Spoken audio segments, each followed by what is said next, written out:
नमस्कार दोस्तों, जय हिंद। मैं अजीत सिंह राठौर और आज के हम एनसीईआरटी क्लास में पढ़ेंगे पृथ्वी के प्रमुख स्थल रूप, यानी जो हमारा स्थल रूप है यानी स्थल मंडल है, उसमें क्या क्या प्रकार जो मुख्य रूप से हैं वह कौन कौन से हैं, इन सब की हम आज जानकारी पढ़ेंगे।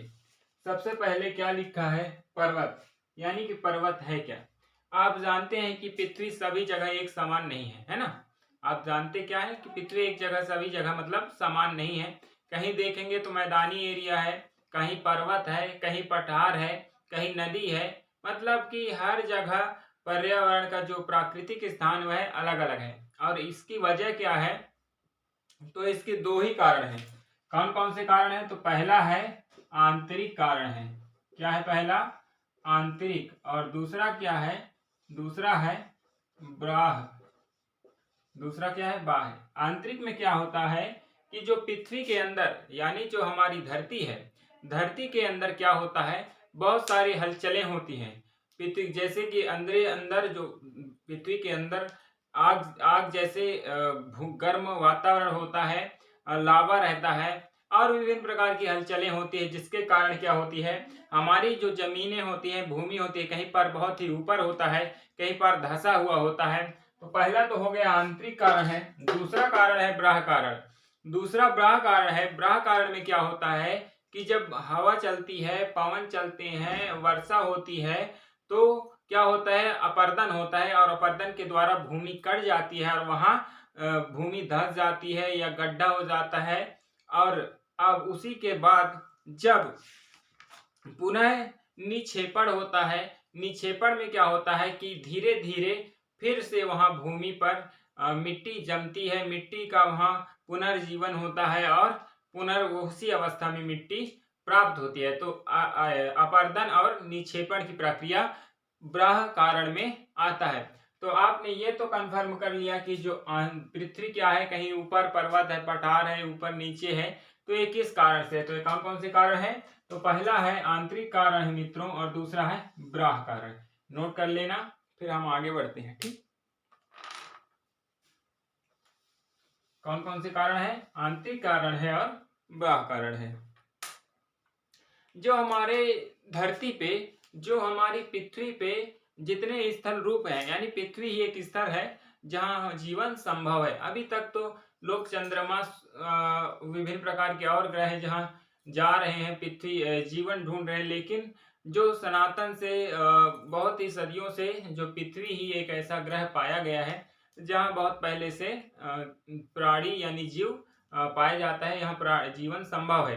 तो पृथ्वी के जो स्थल रूप है उसको कितने भागों में बांटा गया है? तो जो पृथ्वी के स्थल रूप है ना बच्चों, तो जो पृथ्वी के स्थल रूप है उसको 3 भागों में मुख्यतः बांटा गया है। आप देख पा रहे होंगे, यहाँ मैंने लिखा है पर्वत, पठार, मैदान। यानी 3 कौन कौन से? पर्वत, पठार, मैदान। ये 3 ऐसे क्या है? ये 3 ऐसे भाग हैं पृथ्वी में जो मुख्यतः पाए जाते हैं। या तो होगा तो पर्वत होगा, या तो होगा तो पठार एरिया होगा, या तो होगा तो मैदानी भाग होगा। यानी 3 ही ऐसे भाग हैं जो इस पृथ्वी पर पाए गए हैं। ठीक, जहां स्थल होते हैं। समुद्र को हम छोड़ देते हैं क्योंकि हम अभी स्थल रूप की बात कर रहे हैं। ठीक माय डियर फ्रेंड्स, तो हम आगे बढ़ते हैं कि पर्वत। पर्वत क्या है? मेरे नोट्स में लिखा है कि जो पर्वत होता है, कई ऐसे पर्वत होते हैं जहां सालों साल बर्फ जमा होता है। क्या जमा होता है? बर्फ जमा होता है। इनको क्या कहा जाता है? हिमानी कहा जाता है। क्या कहते हैं इसको? हिमानी कहा जाता है। और प्लस पॉइंट ये है कि यहीं से नदियां, कई नदियां यहीं से निकलती हैं। कहां से? यहीं से कई नदियां निकलती है। जैसे आप देखेंगे कि हिमालय पर्वत ऐसे ही पर्वतों में से एक पर्वत है। जिस प्रकार के पर्वतों का मैं वर्णन कर रहा हूं, आप नोट करना, वही पर्वत का उदाहरण क्या है? हिमालय पर्वत है। हिमालय पर्वत से ना जाने कितने नदियों ने प्रभाव अपना जन्म स्थान बनाए, जहां उनका उद्भव हुआ है। और वह अपने मतलब कि बहने को स्टार्ट किए हैं। कहां से? हिमालय से। तो जिसमें गंगा नदी का भी एक नाम आता है, जो भारत की सबसे पवित्र और प्राचीन नदी मानी जाती है। क्या नदी? गंगा। याद रखना, गंगा नदी भारत की सबसे पवित्र नदियों में से एक है। जब हम पर्वत को अच्छे से अगर पढ़ते हैं, बारीकी से देखते हैं, तो पर्वत को 3 भागों में बांटा गया है। ये क्या है? पर्वत है। पर्वत को 3 भागों में बांटा गया है। पहला है वलित पर्वत, दूसरा है भ्रंशोत पर्वत। पहला है वलित पर्वत, दूसरा है भ्रंशोत पर्वत, और तीसरा जो पर्वत है, तीसरा पर्वत है, उसका नाम है ज्वालामुखी पर्वत। क्या है? ज्वालामुखी पर्वत। 3 पर्वत है, वलित पर्वत, भ्रंशोत पर्वत और ज्वालामुखी पर्वत। अब मैं बताता हूं, आप ध्यान से देखिए, और जहां समझ में ना आए उसको मैं बार बार कह रहा हूं, एक बार नहीं कई बार कह रहा हूं बच्चों, कि जो समझ में नहीं आता पेन कापी साथ में रख के नोट्स बनाएंगे, आपको लाइफ टाइम में वो आपके साथ रहेगा, आपको सहायता करेगा। वलित पर्वत क्या है? वलित पर्वत को हम समझते हैं, वलित पर्वत यानी जो श्रृंखला में होता है। श्रृंखला यानी आप सपोज समझिए कि एक ये ए बिंदु है और ये बी बिंदु है। ये ए बिंदु हुआ, ये बी बिंदु हुआ। अब समझिए यहाँ 50 किलोमीटर की ये बीच की दूरी है। 50 किलोमीटर की ये दूरी है, समझना ध्यान से। अब ये 50 किलोमीटर की दूरी है, तो ए से बी तक वह पर्वत की श्रृंखला बनी हुई है, यानी कहीं ऊपर कहीं नीचे, कहीं ऊपर कहीं नीचे, पूरा 50 किलोमीटर तक यह पर्वत है। यानी उसकी एक श्रृंखला है, सीधे क्या है? एक श्रृंखला है उस पर्वत की, तो उसको वलित पर्वत कहते हैं। ठीक, उसकी क्या है? श्रृंखला है उस पर्वत की, तो उसको क्या बोलेंगे? वलित पर्वत बोलेंगे। याद रखना, क्वेश्चन में बोलता है कि वलित पर्वत किसको कहते हैं, तो जो श्रृंखलाओं में होते हैं उसको वलित पर्वत कहा जाता है। यह उबड़ खाबड़ हो सकते हैं, लेकिन ये इनकी श्रृंखला होती है। भारत में अरावली की जो पर्वत है, आप जानते हैं अरावली पर्वत भारत की जो सबसे प्राचीनतम पर्वत में से एक है, वह श्रृंखला में है, और वह इसी वलित, जो ये वलित पर्वत है, इसी के अंतर्गत आता है। ठीक, जो भ्रंशोत पर्वत है, यह क्या होता है? यह बोलता है नोट्स, भ्रंशोत पर्वत है जब बहुत बड़ा भाग टूट जाता है। पर्वत का क्या होता है? बहुत बड़ा भाग टूट जाता है और ऊर्ध्वाधर रूप से विस्फाटित हो जाता है। यानी ऊर्ध्वाधर यानी तिरछा, टूट कर क्या होता है? तिरछा क्या हो जाता है? विस्थापित हो जाता है। यानी एक पर्वत है सपोज, तो सपोज तिरछा यानी ऊर्ध्वाधर टूट कर विस्फाटित यानी अलग हो गया, समझो, है ना। तो जो पर्वत का निर्माण होता है, जब ये टूट जाता है, उसके बाद जो पर्वत बचता है ना, जो पर्वत बचता है आधा जो भी है, तो उसको बोला जाता है भ्रंशोत पर्वत। क्या बोला जाता है? भ्रंशोत पर्वत बोला जाता है। क्या बोल रहा है? इसके खंड को उत्खंड के नीचे धसे हुए द्रोण भ्रंश कहा जाता है। यानी कि एक खंड जो आधा टूट के गिर जाता है, वह नीचे धस जाता है। आप जानते हैं जब भाई कोई भी भाग टूटेगा तो ऊपर थोड़ी जाएगा, नीचे ही आएगा ना, कॉमन सी बात है। तो जब ये भाग, इसका भाग टूटता है, तो जो भाग टूटेगा ना, तिरछा जो ऊर्ध्वाधर होगा, वो नीचे धस जाएगा, वो भूमि में धस जाएगा। और जो भाग नहीं टूटा है, जो भाग बचा है, जो भाग बचा है, वो भाग क्या रहेगा? जस का तस पड़ा रहेगा। तो जो भाग जस का तस पड़ा है, वो पर्वत क्या कहलाएगी? भ्रंशोत पर्वत कहलाएगी। क्या कहलाएगी? भ्रंशोत पर्वत। ठीक, और तीसरा है ज्वालामुखी पर्वत। अब ज्वालामुखी पर्वत को मेरे को नहीं लग रहा कि किसी को ना समझ में आया हो कि ज्वालामुखी पर्वत है क्या, है ना। क्योंकि ज्वालामुखी पर्वत जो है ना मित्रों, ये क्या है? नाम से ही अपनी पहचान बता रहे हैं। ज्वालामुखी यानी ज्वालामुखी से निकला हुआ, यानी उसके ज्वालामुखी के द्वारा बना हुआ पर्वत को ज्वालामुखी पर्वत कहा जाता है। जैसे अब मैं इसको थोड़ी सी अच्छे से समझा दे रहा हूं। कहीं पास क्या होता है? ज्वालामुखी होता क्या है, इसको समझते हैं। कहीं पास क्या होता है? जानते हैं हमारे जो धरती है उसके बहुत अंदर लावा है, गर्म पिघलती हुई आग जो लावा होता है वो बह रही है, कहा जाता है, और है भी। तो जो लावा है वो कहीं पास जब भूमि कमजोर होती है, कहीं पास कुछ रीजन से वहां उसकी जो उद्भाव है, जो उसके उछाल है, वह वहां बाहर निकल जाती हैं पृथ्वी से। तो जब पृथ्वी से बाहर निकलती हैं, सपोज ये पृथ्वी है, सपोज क्या है, ये पृथ्वी है, नीचे क्या हो रही है, नीचे लावा बह रही है ना, नीचे लावा बह रही है। तो ये जो लावा बह रही है पृथ्वी के नीचे, तो जो उसका उछाल होगा, अचानक यहाँ से उछाल निकल गया, यहाँ से उछाल निकल गया। तो जब यह ज्वालामुखी यहाँ से निकला, आप देखना मार्कर मेरा कहाँ क्या बता रहा है और नोट्स करते जाना। ये उछाल यहाँ से निकला, तो जब उछाल यहाँ से निकलेगा तो यहाँ विभिन्न प्रकार के उसके जो क्या हो गए, मलवा होंगे, मलवा। जिस प्रकार अब कुछ तो कुछ निकलेगा भाई नीचे से, हवा थोड़ी निकलेगा, तो यहाँ से क्या निकलेगा, मलवा। तो जब पृथ्वी के अंदर से मलवा निकलेगा, वो बहुत बहुत विशाल, सालों साल ज्वालामुखी का मलबा निकलते रहता है, तो एक बहुत बड़ी एरिया में क्या हो जाएगी, फैल जाएगी और वह एक पर्वत का आकार ले लेगी। किसका आकार ले लेगी, पर्वत का आकार ले लेगी मित्रों। और इसी पर्वत को क्या बोलेंगे हम, ज्वालामुखी पर्वत बोलेंगे। क्या बोलेंगे उसको, ज्वालामुखी पर्वत। ठीक, कंफ्यूजन नहीं है, मैंने अपने तरफ से पूरे 100% क्लियर किया है। कहीं भी कंफ्यूजन होगा तो कमेंट करके पूछ लेना। तो वलित पर्वत, भ्रंशोत पर्वत और ज्वालामुखी पर्वत तीनों क्लियर हो गए। ठीक, जैसे अगर आप नहीं लिखे रहते हैं और मैं बाय चांस अगर मिटा देता हूं, तो आप क्या करेंगे, वीडियो के बैक करके उसको आप देख सकते हैं और वहां से आप नोट दोबारा बना लीजिएगा। ठीक, तो ज्वालामुखी पर्वत तो आपने देख लिया। इस प्रकार क्या हुआ, पर्वत को हमने क्लियर कर लिया। ठीक, दूसरा आता है पठार, कि पठार है क्या। ठीक, पठार है क्या, ये एक बड़ी क्वेश्चन है।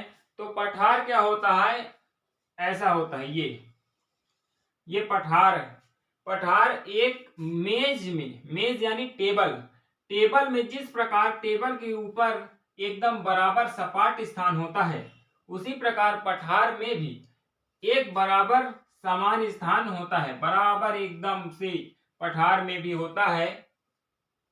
और यह सामान्य भूमि से उठी हुई भूमि पर होती है। सपोज समान भूमि यहाँ है, ये सामान्य भूमि है, तो ये यहाँ से उठा हुआ होगा, ये उठा हुआ होगा, ये मैं लिख दे रहा हूं, ये क्या है, सामान्य भूमि है, ये क्या है, सामान्य भूमि, और ये क्या है, पठार है, ये पठार है। तो पठार क्या है, एकदम बराबर है, मेज यानी टेबल के जो ऊपर पटिया लगा रहता है, तो जो बराबर रहता है ना, उसी प्रकार ये बराबर होता है पठार। ठीक, ये इसकी पहली विशेषता है, किसकी, पठार की। भारत में जो सबसे प्रसिद्ध पठार है वो क्या है, दक्कन का पठार। क्या है, दक्कन पठार। जो भारत का जो पठार है वह है दक्कन का पठार के नाम से जाना जाता है भारत का पठार को। इसकी ऊंचाई क्या होती है, क्या होता है कि यह नॉर्मल भूमि होता है, उससे उठा हुआ होता है क्या, पठार। ठीक, पठार बहुत ही उपयोगी होते हैं क्योंकि उनमें खनिजों की प्राचुर्यता होती है। दूसरा इसका पॉइंट ये है कि जो पठार होता है दोस्तों, इसमें कोयला हो गया, तांबा हो गया, एल्यूमिनियम हो गए, सोना चांदी, बहुत सारे धातु हैं, आप जानते हैं उनके नाम, अभी गिनाओ तो आप गिन नहीं पाएंगे, ना मैं गिना पाऊंगा। तो अब मैं आपको समझ गए होंगे कि धातु तो बहुत सारे हैं, लेकिन मैं उदाहरण के लिए कुछ नाम आपको बता दिया हूं। तो जो धातु हैं वह यहाँ पास मिलते हैं, कहाँ, पठार एरिया में। यह इसलिए बहुत उपयोगी होता है। ठीक, बहुत सारे ऐसे पठार एरिया हैं जहाँ जलप्रपात होते हैं। अब मैंने क्या बताया कि सपोज समझते हैं कि यह पठार एरिया है ना। अब सामान्य भूमि, ये वाली सामान्य भूमि है। अब ऊपर से सपोज आती है क्या, नदी, नदी आई, अब बह रही है। अब यहाँ जब गिरेगा पानी तो ये क्या बन जाएगा, जलप्रपात। ये क्या बन जाएगी, जलप्रपात, है ना। ये हो गया जलप्रपात, ये हो गया जलप्रपात। कौन सा, ये नदी बहती हुई आई, नदी क्या हुई, ये नदी है जो ऊपर से बहती हुई आई। अब इतनी ऊपर से गिर रही है, सपोज समझो ये है एक 500 मीटर, है ना, 500 मीटर ऊपर है ये पठार और नीचे ये सामान्य भूमि। तो ये 500 मीटर से जब ऊपर नीचे नदी का पानी आएगा तो ये क्या बना जाएगा, जलप्रपात बना जाएगा। क्या बना जाएगा, जलप्रपात बना देगा मेरे मित्रों। और जब ये जलप्रपात बना देगा तो यह इसकी एक विशेषता बन जाती है कि जो पठार एरिया है यहाँ क्या होता है, जलप्रपात भी बन जाता है। तो ये इसकी महत्वपूर्ण विशेषताएं हैं। तो हमने देखा कि पठार की क्या विशेषताएं हैं। तो सबसे पहले यह मेज की जैसे ही एकदम समतल इसमें होती है। यह सामान्य भूमि से उठी हुई भूमि होती है। क्या होती है, सामान्य भूमि से उठी हुई भूमि होती है। साथ ही इसमें क्या होती है, उपजाऊ मिट्टी पाया जाता है, जिसके साथ ही इसमें विभिन्न प्रकार के खनिज पदार्थ पाए जाते हैं। किसमें, इसमें पठार में। और इसमें जलप्रपात भी, कई ऐसे पठार हैं जहां जलप्रपात पाए गए हैं, यानी कि जो जलप्रपात हैं यहाँ से पठार एरिया से जब नीचे गिरती हैं तो वह जलप्रपात का निर्माण करती हैं। ठीक, तो इस प्रकार भारत में जो सबसे प्रसिद्ध पठार का स्थान है तो वो है भारत में दक्कन का पठार और एक है तिब्बत का पठार। तो हमने इस पठार को भी क्लियर किया। ठीक, हम आगे बढ़ते हैं, आते हैं आगे देखेंगे मैदान की, मैदान है क्या। हमने पर्वत को क्लियर कर लिया, पठार को क्लियर कर लिया, अब आते हैं मैदान की, मैदान है क्या। ठीक, मैदान एक समतल भूमि है।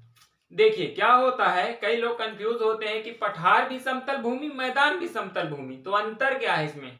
तो अंतर यह है दोस्तों कि जो पठार होता है वो नॉर्मल भूमि से यानी सामान्य भूमि से उठी हुई भूमि होती है, ये वाली है पठार। लेकिन एक मिनट, समझने वाली बात यही है, कंफ्यूजन भी यही होता है। अगर ध्यान से समझेंगे तो आपकी कंफ्यूजन क्लियर हो जाएगी। जो उठी हुई भूमि है वह क्या है, ये है पठार।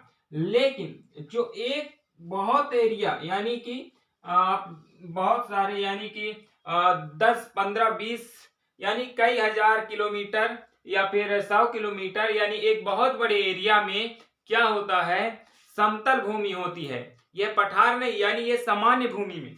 पठार में क्या होता है, ऊपर होता है सामान्य भूमि से। लेकिन मैदान में क्या होता है, मैदान में एक जो सामान्य भूमि है ना वही में होता है, ऊपर नहीं उठाता, ये सामान्य भूमि में ही क्या होता है, बराबर होता है। क्यों, मैदान में एक बहुत बड़े एरिया समान होती है, वहां खेती जबरदस्त होती है, क्योंकि यहाँ मिट्टी क्या होता है, उपजाऊ होता है। मिट्टी क्या होता है, उपजाऊ मिट्टी होती है, इसलिए यहाँ खेती बहुत अच्छी होती है। यहाँ क्या होता है, अधिक लोग बसते हैं। सबसे ज्यादा घनत्व कहाँ पाया जाता है, मैदान एरिया में पाया जाता है। यहाँ क्या होता है, नदियां अपना डेल्टा बनाती हैं, नदियों के द्वारा मैदान का निर्माण होता है। उपजाऊ मिट्टी कहाँ आती है, मैदान में आती है और मैदान का निर्माण करती हैं। यहाँ क्या होता है, मैदान में क्या होता है दोस्तों, मैदान में यातायात के साधन का विकास होता है, यातायात भी सरल होता है, यातायात भी क्या होता है, सरल होता है। सॉरी, यातायात की जो सुविधाएं हैं यहाँ ज्यादा विकसित होती है। कहाँ, तो मैदान में। कहाँ होती है, मैदान में। ठीक, तो आप समझ गए होंगे मैदान। परिवहन के जो साधन मैंने बताए मैदान में सबसे ज्यादा होती है। जो भारत का सबसे प्रसिद्ध मैदान है वह है सुंदरवन का डेल्टा। यानी जो सुंदरवन है, यानी सुंदरवन डेल्टा कौन सा, जो ब्रह्मपुत्र और गंगा नदी के किससे बना है, ब्रह्मपुत्र और गंगा नदी के मेल से जो एक डेल्टा बनता है उसको सुंदरवन डेल्टा कहते हैं। और यही मैदान है जो भारत में सबसे प्रचलित है और सबसे बड़ा मैदान है विश्व में, इसका पहला स्थान है। तो हमने मैदान में क्या क्या देखा कि यहाँ मिट्टी उपजाऊ होती है, कृषि में फसल ज्यादा होते हैं, यहाँ परिवहन के साधन का ज्यादा विकास होता है, लोगों का घनत्व ज्यादा पाया जाता है, यह समतल एरिया सामान्य भूमि पर ही होती है। साथ ही इन मैदानों का निर्माण नदी के द्वारा लाए गए मालवा से होता है। ठीक, तो ये सारी किसकी विशेषताएं हैं, मैदान की विशेषताएं हैं। यह क्या होता है, यहाँ के जो लोगों का जीवन यापन सरल होता है, सुविधाजनक होता है। किसके, पठार और पर्वत की तुलना में जो मैदान एरिया में रहने वाले लोग हैं उनका क्या होता है, जीवन यापन सरल होता है। ठीक, तो आप इसको नोट कर लेना। जो जो मैंने बताया है।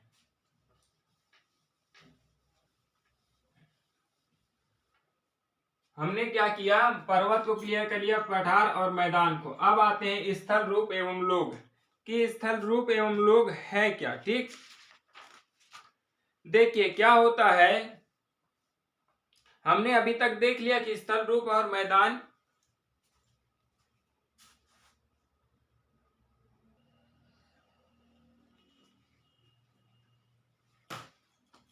जो स्थल रूप एवं लोग हैं, इसका अर्थ ये है कि स्थल रूप हमने पढ़ा कि पर्वत है, पठार है, मैदान है, लेकिन उसमें लोगों का जीवन यापन कैसा होता है, लोगों को कैसे जीना चाहिए। देखो दोस्तों, क्या होता है कि जो पर्वत में, जो पर्वतीय एरिया में रहते हैं जो लोग ना, पर्वतीय एरिया में रहते हैं, उनका जीवन सबसे कठिन होता है। किससे कठिन? सबसे कठिन होता है। लेकिन जो पठार में होते हैं, पर्वत एरिया के अपेक्षा सरल होता है। किससे? अब सपोज ऐसे समझते हैं इसको, एक हो गया ये पर्वत एरिया, ये दूसरा हो गया पठार एरिया, और तीसरा हो गया मैदान। तो जो यहां रहता है, जो पर्वत में रहता होगा, जो आदमी, जो व्यक्ति पर्वतीय एरिया में रहता होगा, वो अधिक कठिनता युक्त जीवन जीता है तुलना के पर्वत, पठार और मैदान के। यानी जो पर्वतीय जीवन जीता है वह पठार जीवन से अच्छा नहीं जीता, मतलब उससे कठिनदायक जीता है। और जो पठार जीता है वह मीडियम है, ना उसका जीवन ज्यादा सुविधा युक्त है, न ज्यादा कठिनाई युक्त है। लेकिन जो मैदानी जीवन जीता है, जिसका घर, जो अपना जीवन यापन खेती बाड़ी जो भी है, जो मैदान एरिया में रहता है, वह सबसे सुविधा युक्त, सबसे उपयोगी और सुविधाजनक जीवन व्यतीत करता है। ठीक, तो पर्वत, पठार और मैदान।